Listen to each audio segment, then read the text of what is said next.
Hollywood way.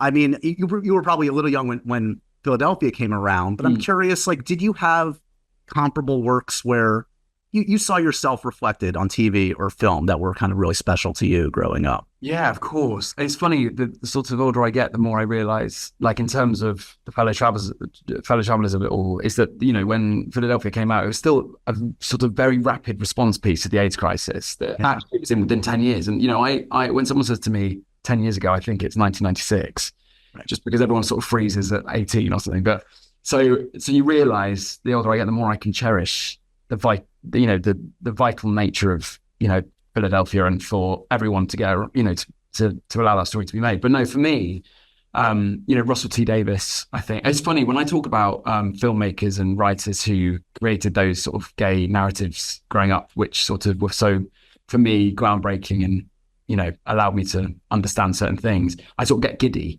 and it's because it's unlocked something. But Russell T Davies is someone who I feel incredibly I sort of shudder when I think about him, because Queer as Folk was a complete game changer in the UK, and then I know it came to America.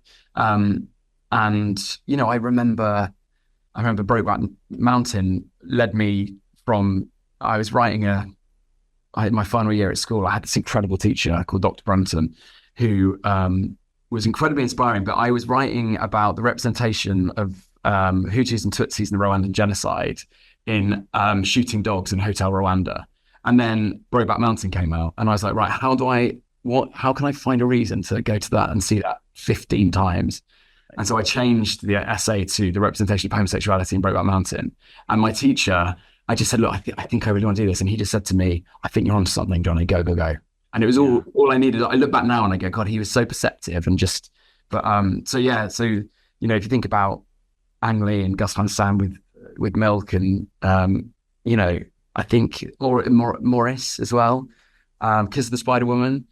There's so many incredible. I remember one of my first dates I went on with the guy that my first love was Lewis the One with Colour, and it's just, there's a real sort of connectivity to the queer experience and brilliant cinema and also art. Like it's amazing when you then finally find your tribe as you get older and you leave school. That's obviously always really complicated to various degrees, is that you realize that the people that you end up being best friends with in adult life all have the same sort of responses to the same things. And right.